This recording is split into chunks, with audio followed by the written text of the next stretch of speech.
할렐루야, 반갑습니다. 어느새 또 일주일에 금요일이 찾아왔습니다. 우리에게 주시는 하나님의 말씀이 있습니다. 우리는 그 말씀을 통해서 위로받고 또 마음의 담대함을 얻고 이 혼란하고 어려운 세태 가운데서 믿음으로 승리하는 성도들이 될 수 있을 것입니다.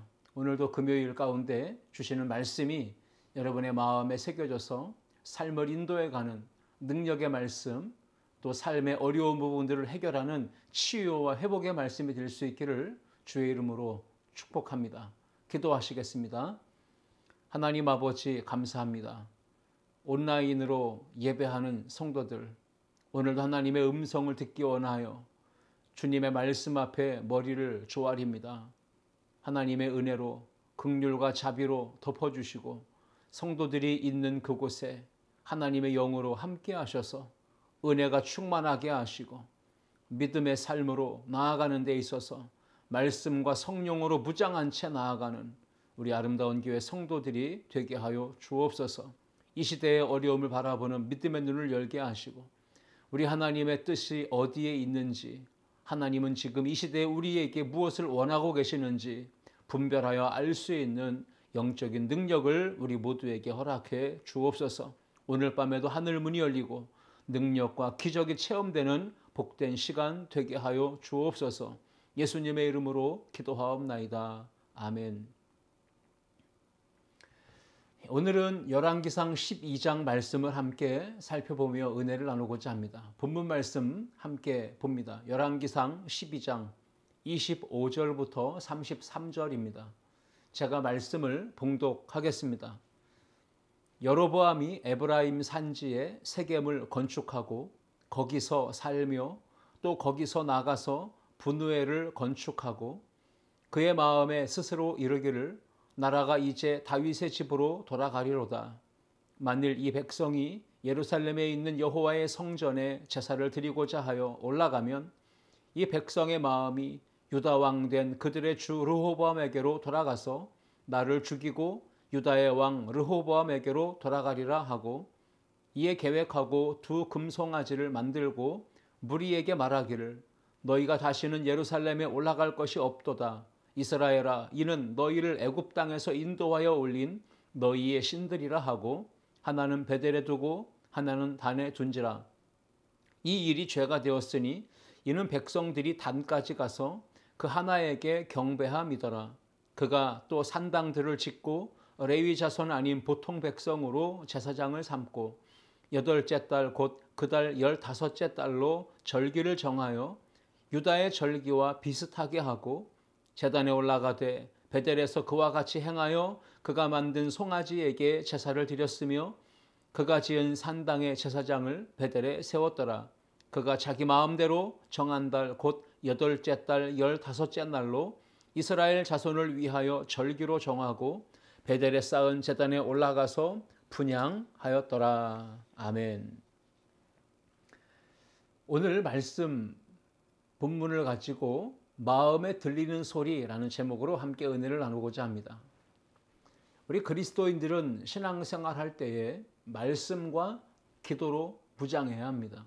하나님의 전신갑주로 무장해야 이 시대를 우리가 믿음으로 분별하면서 영적인 싸움에 승리하는 성도가 될 수 있기 때문입니다.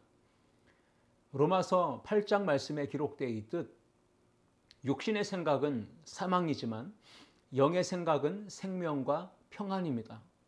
오늘도 이 예배 가운데 함께 나아가는 성도님들 안에 육신의 생각이 가득한 것이 아니라 하나님의 성령이 주시는 생각을 품어서 마음에 생명, 기쁨, 평안, 은혜와 기쁨이 가득하기를 주님의 이름으로 축복합니다.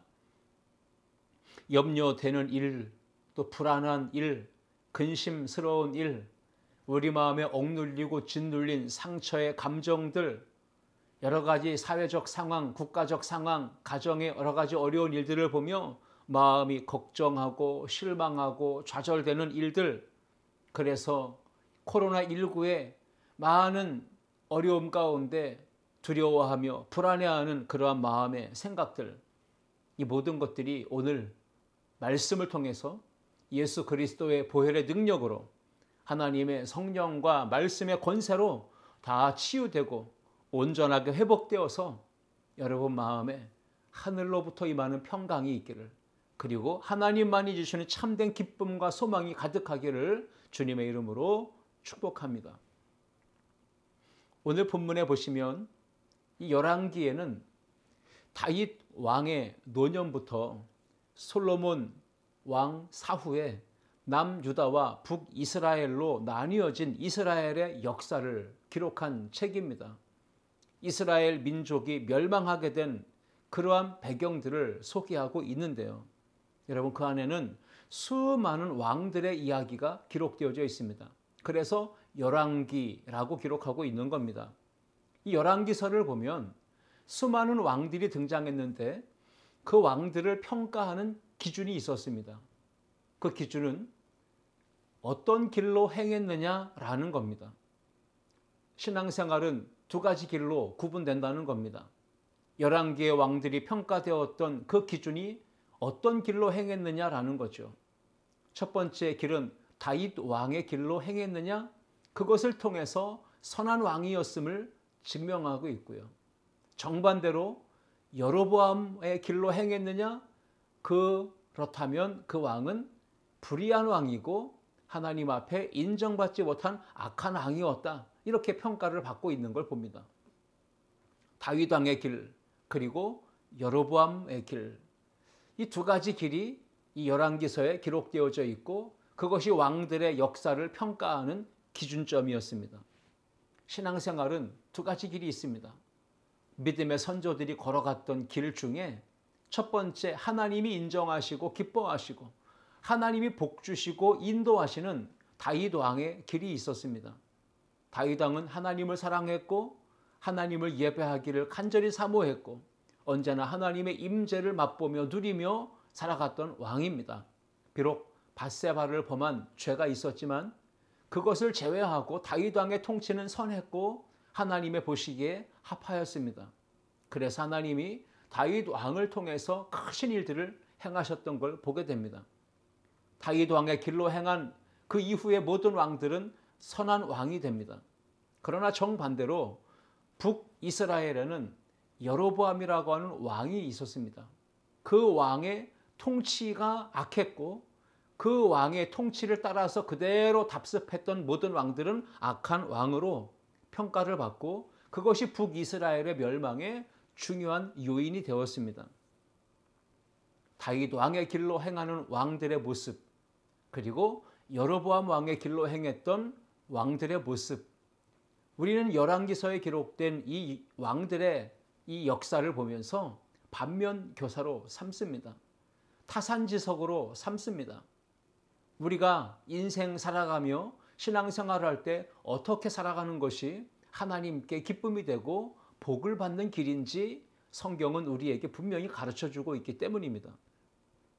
여로보암 왕은 북쪽 이스라엘의 첫 번째 왕이었습니다. 그 여로보암 왕이 될 때 처음에 하나님이 그를 불러서 왕으로 세우실 때에 그에게 주셨던 하나님의 말씀이 있었어요. 열왕기상 11장 37절과 38절 말씀인데 제가 읽어보겠습니다. 내가 너를 취하리니 너는 네 마음에 원하는 대로 다스려 이스라엘 위에 왕이 되되 네가 만일 내가 명령한 모든 일에 순종하고 내 길로 행하며 내 눈에 합당한 일을 하며 내 종 다윗이 행함같이 내 율례와 명령을 지키면 내가 너와 함께 있어 내가 다윗을 위하여 세운 것 같이 너를 위하여 견고한 집을 세우고 이스라엘을 내게 주리라. 아멘. 여로보암이 북쪽 이스라엘의 왕으로 세워질 때 하나님이 그에게 주셨던 말씀입니다. 다윗 왕의 길로 행하면, 그리고 나의 율례, 법도, 계명을 따라 지키고 행하면 하나님께서 함께 하실 것이고 너의 나라를 견고하게 세워주겠다. 이렇게 하나님이 약속의 말씀을 주시며 여로보암을 북쪽 이스라엘의 왕으로 세우신 겁니다. 자, 이렇게 하나님 말씀을 듣고 그 말씀대로 왕이 된 여로보암은 이후에 하나님의 말씀을 따르지 않습니다. 불순종했고 북쪽 이스라엘이 멸망하는 그 길로 이끌었던, 나라가 멸망하는데 가장 앞장서서 주도했던 왕이 되고 말았습니다. 원인 제공자예요. 나라가 멸망한 원인 제공자 여로보암 왕이었습니다. 그 이유는 하나님의 말씀을 들었음에도 불순종했고 우상을 숭배했고 하나님께 반역을 일삼았기 때문인 것이죠. 북쪽 이스라엘의 10지파의 왕이 되었던 이 여로보암은 왕이 되면서 가장 먼저 했던 일이 세겜을 수도로 삼고 군사적 요충지였던 이 분회를 건축한 겁니다. 궁궐을 신축하고 왕권을 과시했어요. 뿐만 아니라 분회일이라고 하는 곳에 요새를 만들고 국방력을 강화시켰다는 것이죠. 왕으로서 당연히 해야 될 일을 하지 않았나 싶습니다. 열왕기상 12장 25절 오늘 읽은 본문 말씀 보시면 여로보암이 에브라임 산지에 세겜을 건축했다고 했습니다. 궁궐을 신축하고 왕권을 과시한 거죠. 그리고 거기서 살면서 또 거기서 나가서 분회를 건축했다라고 기록하고 있습니다. 요새화하며 국방력을 강화시키며 이것이 바로 자기의 왕권을 지키기 위한 여로보암의 인간적인 방법이었습니다. 왕으로서 당연히 해야 될 일을 했지만, 그리고 국방력을 신장하고 강화시키고 궁궐을 신축하고 왕권을 견고하게 하는 것은 그의 나라를 지키는 데 중요한 일이지만 결국 여로보암의 마음까지는 지켜주지는 못했던 것이죠. 열왕기상 12장 26절과 27절을 보시면 여로보암의 마음이 흔들렸던 그 요인이 있습니다. 26절에 따르면 그의 마음에 스스로 이르기를, 마음에 소리가 들린 거예요. 오늘 말씀의 제목이죠. 마음의 소리. 어떤 마음의 소리가 여로보암의 마음에 들렸을까요? 나라가 이제 다윗의 집으로 돌아가리로다. 만일 이 백성이 예루살렘에 있는 여호와의 성전에 제사를 드리고자 하여 올라가면 이 백성의 마음이 유다 왕 된 그들의 주 르호보암에게로 돌아가서 나를 죽이고 유다의 왕 르호보암에게로 돌아가리로다 하고, 여로보암이 혼자 자기 마음에 들리는 소리를 붙잡고 이야기한 겁니다. 혼잣말이에요. 나의 나라, 이 북쪽 이스라엘의 백성들의 마음이 남쪽 유다의 왕, 다윗 왕의 집으로 돌아갈까, 이게 염려가 되었던 것입니다. 그것이 근심이 된 거예요. 불안하고 두려웠던 겁니다. 그래서 이스라엘 백성들이 저 남쪽 유다의 예루살렘에 있는 성전에 1년이면 3차례씩 절기를 지키기 위해 내려가는데, 절기를 지키러 갔다가 왔다 반복하는 이 일이 되면 될수록 여로보암의 마음은 불안한 겁니다. 혹여라도 북쪽 이스라엘의 백성들이 절기를 지키려고 남쪽에 내려갔다가 다시 돌아오지 않으면 어떡하나? 다윗의 집으로 돌아가면 어떡하나? 르호보암에게로 돌아가면 어떻게 하나? 나를 반역하고 나를 죽이고 나를 떠나가면 어떻게 하나? 이것이 마음에 두려웠던 것입니다. 이 불안감을 주는 마음의 소리를 여로보암은 붙잡았어요. 오늘도 여러분의 마음속에 어떤 소리가 들려지고 있습니까? 시시각각 계속해서 우리의 귀에는 들려오는 소리가 있습니다. 다양한 정보와 뉴스들이 있습니다. 그 뉴스들을 통해서 우리는 마음에 기쁨도 얻기도 하지만 대다수의 뉴스들은 우리에게 불안감을 주고 절망감과 실망감을 안겨주는 소리들이 많이 들려옵니다. 그 마음의 소리들을 우리가 어떻게 분별해야 합니까? 오늘도 말씀을 통해서 우리에게 들려주시는 하나님의 음성이 있습니다. 여로보암은 두려움을 주고 또 불안감을 주는 마음의 소리를 붙잡았어요. 그리고 스스로의 안전과 이 나라를 견고하게 지켜내기 위해서 인간적인 계획을 짜기 시작한 겁니다. 왕권을 강화시키고 자기의 왕권을 더 길게 유지하기 위해서 인간적인 방법을 선택한 것이죠. 가장 큰 위험 요소가 한 가지가 있었다면 이거죠. 자기 왕권을 위협하고 자기의 권력을 위협하는 가장 위험한 문제는 한 가지. 이스라엘 백성들이 유다에 가서 예배를 드릴 때 그 마음이 흔들리지 않을까. 그래서 예루살렘으로 내려가는 길을 차단해야 되겠다. 1년에 3번 내려가는 그 절기를 지키러 가는 이스라엘 백성들의 길목을 차단해야 되겠다. 북쪽에서 남쪽 유다로 내려가는 길목에 요새를 만들고 거기에 군사를 배치해서 내려가는 길을 막아야 되겠다. 이것이 바로 여로보암이 생각해낸 인간적인 방법이었습니다. 여로보암은 예배를 가로막기 위해서 많은 방법을 썼던 겁니다. 그 예배, 예루살렘에 굳이 내려가지 않아도 북쪽에 곳곳에다가 제단을 만들어 놓으면 이 백성들이 굳이 예루살렘까지 가지 않아도 이곳에서 예배를 드릴 수 있다라고 생각한 것이죠.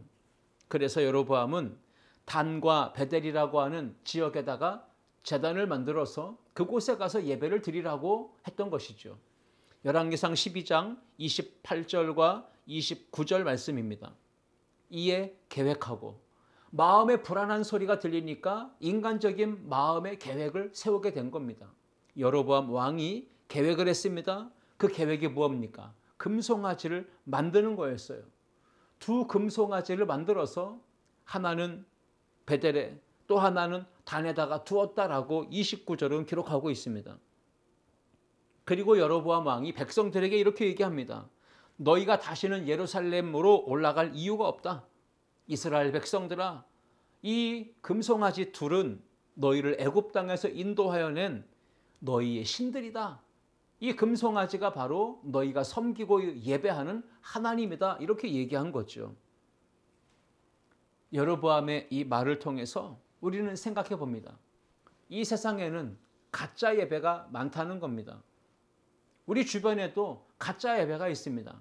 형식과 모든 모양새는 다 갖췄지만 그곳에 하나님이 함께 하시지 않는 가짜 예배가 있다는 거죠. 짝퉁 예배요. 하나님이 기뻐하지 않는 그러한 예배가 있다는 것입니다. 이스라엘 백성이 눈으로 똑똑히 볼 수 있도록 금송아지를 만들어 놓고 이스라엘의 가장 남쪽과 가장 북쪽 베델과 단에다가 제단을 만들어서 그곳에 금송아지를 세워두고 선포한 겁니다. 예루살렘으로 가지 마라. 여기에서 예배를 드리라 라고 백성들에게 종용한 것입니다. 가짜 예배를 드리라고 백성들에게 그렇게 우상을 숭배하라고 강요했던 왕이 여로보암 왕이었습니다. 그런데 그 일이 하나님 앞에는 죄가 됐다는 거죠. 어려운 상황에 가까운 데 가서 예배 드릴 수도 있죠.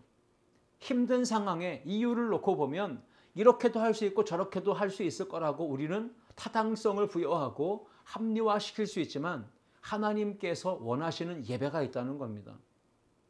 여로보암의 그러한 행위가 하나님 앞에는 죄가 됐습니다. 이거 제 얘기가 아니고 성경 본문 말씀에 기록되어 있어요. 열왕기상 12장 30절 말씀입니다. 이 일이 죄가 되었으니 북쪽 이스라엘에 베델과 단에다가 제단을 만들고 금송아지 형상을 만들어 갖다 놓은 것, 그 일이 죄가 되었다고 말하는 겁니다. 아무 곳에서나 하나님께 예배 드릴 수 있다는 것이 아니라는 거죠. 하나님은 예루살렘, 시온 성전에 계신다는 거예요.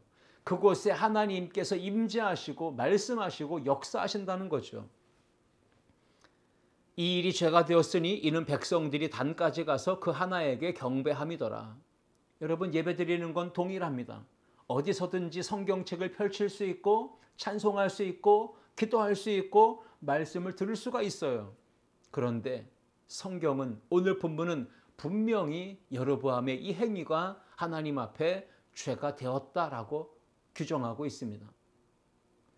하나님 앞에 믿음으로 나아가는 길이 어렵고 힘들더라도 우리는 하나님께서 원하시는 예배의 시간, 예배의 장소를 분별할 수 있어야 됩니다. 아무 곳에서나 내가 원하는 대로, 내가 하고 싶은 대로, 나 편리한 대로 예배를 드려서는 안 된다고 하는 겁니다. 인본주의, 세속주의, 편리주의, 개인주의가 팽배한 이 시대에 우리는 힘들고 어렵더라도 주님의 몸된 성전에, 주님의 핏값으로 세우신 이 귀한 복된 성전에 나와 함께 예배하기를 사모하고 그 믿음을 끝까지 지켜나갈 수 있어야 할 것입니다. 여러분, 여로보암의 죄가 여기서 끝이지 않았어요. 오늘 열왕기상 12장 31절과 32절을 보시면 계속해서 여로보암의 죄는 더 강해지고 더 커지고 있습니다. 31절을 보시면 여로보암이 또 산당들을 짓고라고 했습니다. 베델과 단에다만 지은 게 아니라 곳곳에 산당들을 지어서 우상을 숭배하게 하고 그곳에서 자기들 나름대로 편리한 예배를 드리게 했던 것이죠. 그것뿐이 아닙니다. 레위 자손이 아닌 일반 백성, 보통 백성으로 제사장을 삼아서 세운 겁니다.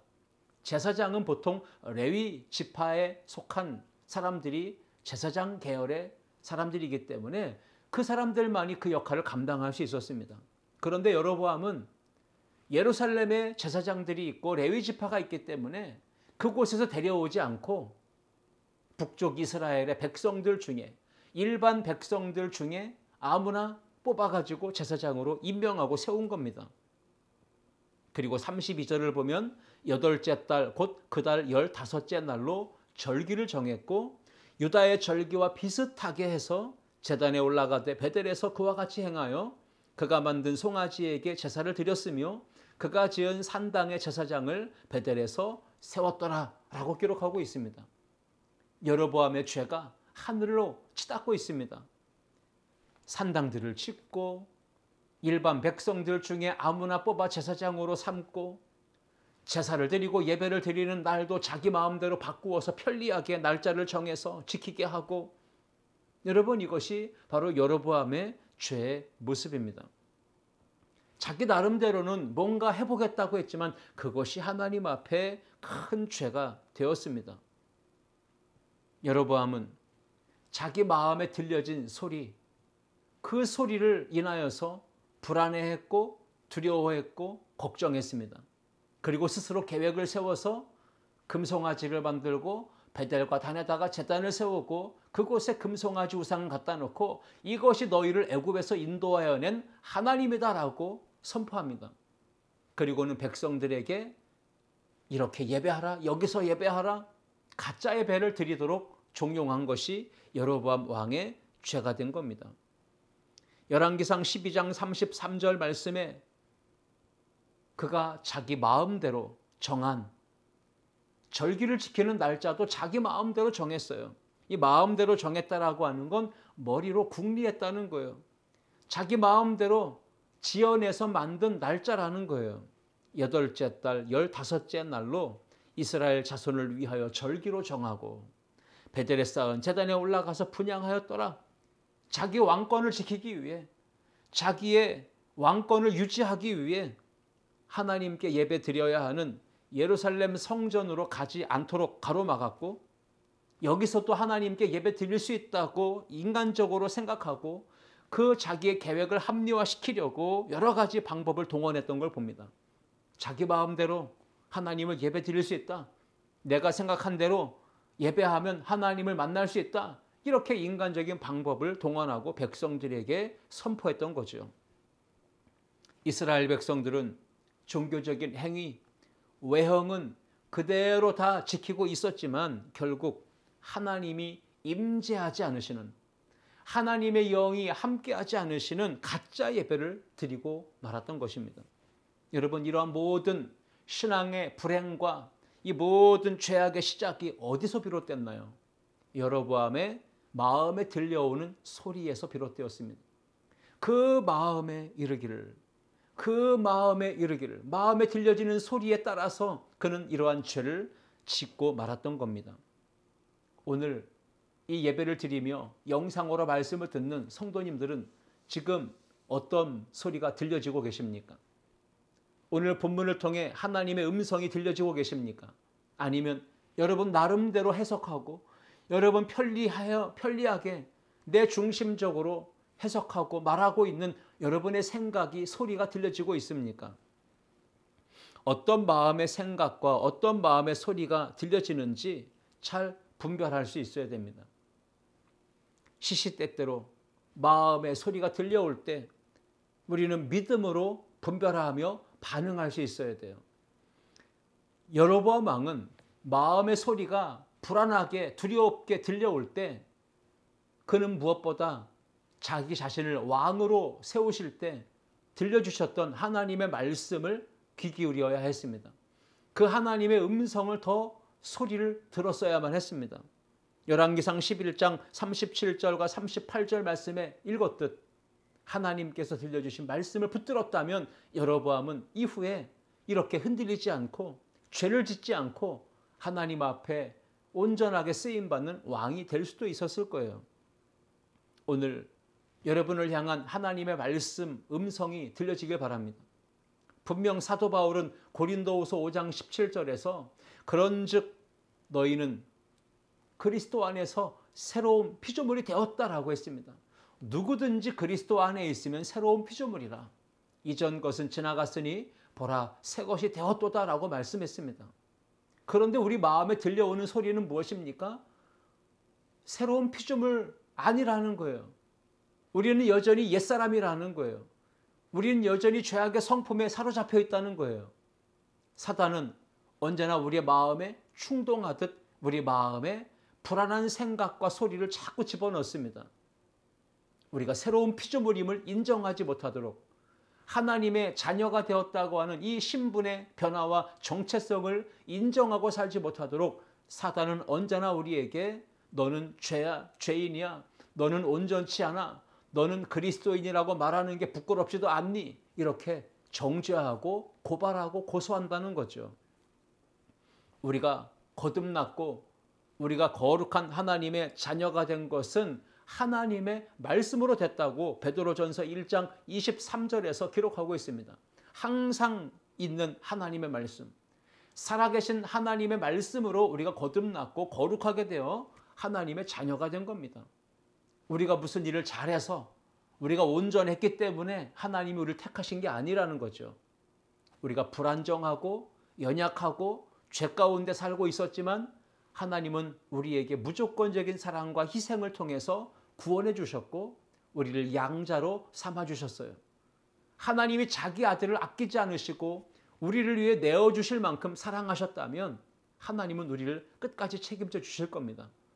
이것이 바로 우리 마음에 들려지는 소리가 되어야 합니다.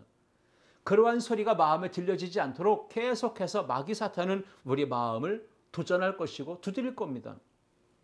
로마서 8장 15절 말씀, 하나님께서 여러분의 마음에 들려지는 소리인 줄 믿습니다. 너희는 다시 무서워하는 종의 영을 받지 아니하고 양자의 영을 받았으므로 우리가 아빠 아버지라고 부르짖느니라. 하나님을 부를 때 우리가 아빠 아버지라고 부른다는 거예요. 왜입니까? 양자의 영을 받았기 때문이죠.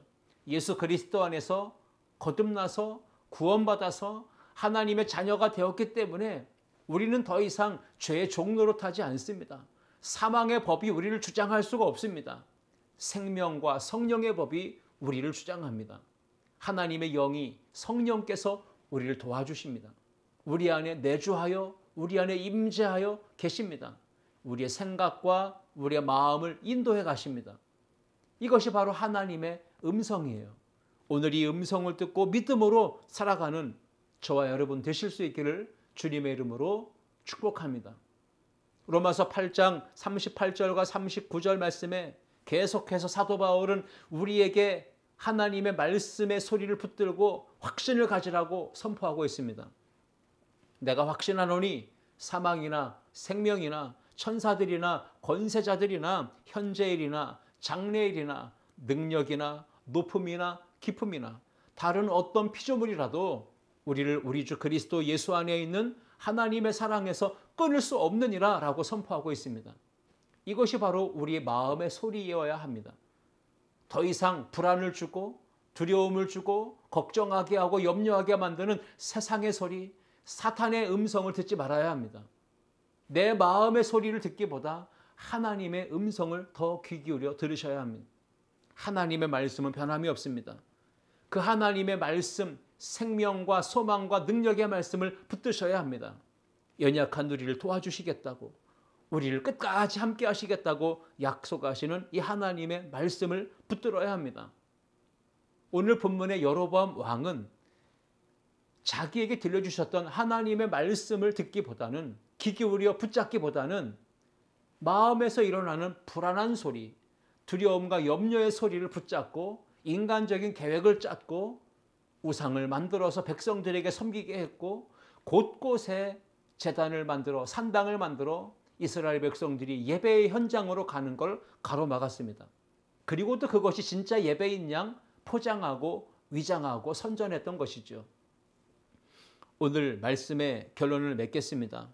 하나님께서 우리에게 들려주시는 음성, 우리는 그 음성을 붙들고 오늘도 어렵고 힘든 삶의 현장에서 마음에 들려지는 세상의 소리, 잡다한 육신의 소리를 듣는 것이 아니라 살아계시고 역사하시며 나와 늘 동행하시는 참 좋으신 하나님 아버지의 음성, 좋으신 예수님의 음성, 성령님의 음성을 따라 믿음으로 살아갈 때 마음이 흔들리지 아니하고 2020년 치우침 없는 걸음으로라고 하는 표어의 말씀처럼 우리가 끝까지 믿음의 경주를 완주할 수 있을 것입니다.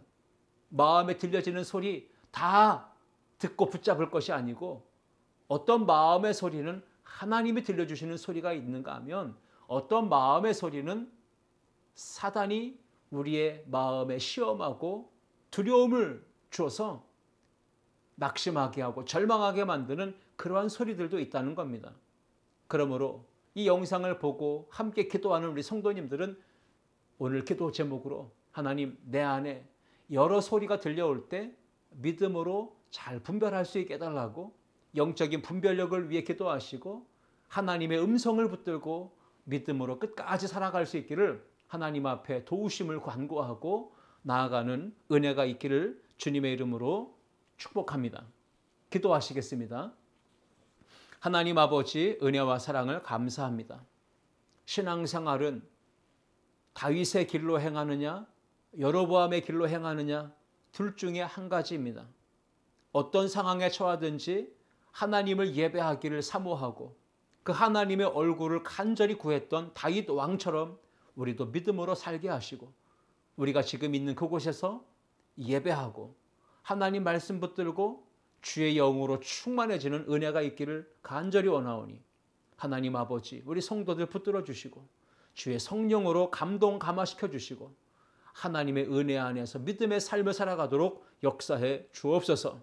여로보암처럼 마음에 들려지는 인간적인 소리를 붙들고 인간적으로 계획하고 우상을 만들고 그것을 통해서 하나님을 예배할 수 있다고 스스로 위안하고 백성들이 하나님을 향해 나아가는 길을 가로막았던 어리석음을 범하지 않도록 우리 모든 성도들 온전한 믿음 주시고 분별할 수 있는 믿음을 주시고 하나님의 영광을 위해 살아가는 주의 성도들이 다 되게 하여 주옵소서.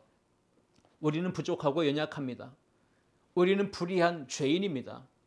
우리는 온전치 못하고 우둔하고 미련합니다. 우리의 연약함을 도와주시고 우리의 부족함을 붙들어 주셔서 하나님의 백성답게 살아갈 수 있도록 우리 안에 은혜를 허락해 주옵소서. 시간과 공간을 초월하여 역사하시고 임재하시는 성령 하나님의 은혜가 오늘도 영상을 통해 함께 예배하고 기도하는 성도님들 가운데, 가정 가운데, 사업 가운데, 인생 가운데 충만하게 임하게 하여 주옵소서. 가정을 위해 남편과 아내와 부모와 형제를 위해 자녀들을 위해 기도할 때 하늘문을 열어 주시옵소서. 고3 수험생들 또 취업을 준비하는 학생들 자녀들 장래를 바라보며 결혼을 하기 위해 또 배우자를 위해 기도하는 우리 청년들 자녀들에게도 하나님 함께 하시고 미래가 불안하고 장래가 불안한 우리 젊은 세대가 하나님의 은혜 안에 꿈을 꾸고 미래가 밝아질 수 있도록 역사해 주옵소서.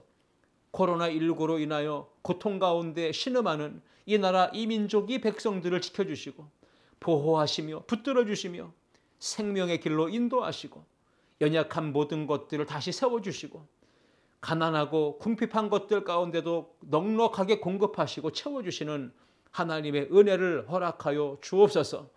무엇보다 병상에서 고통하며 아픔 가운데 신음하는 우리 성도들 하나님이여 치료하시는 능력의 주님 그 피 묻은 주님의 손으로 어루만져 주시고 회복시켜 주시며 고쳐주시며 병상에서 일어나 살아계신 하나님 온전케 치유하시는 하나님을 간증하는 믿음의 주인공들이 되게 하여 주옵소서.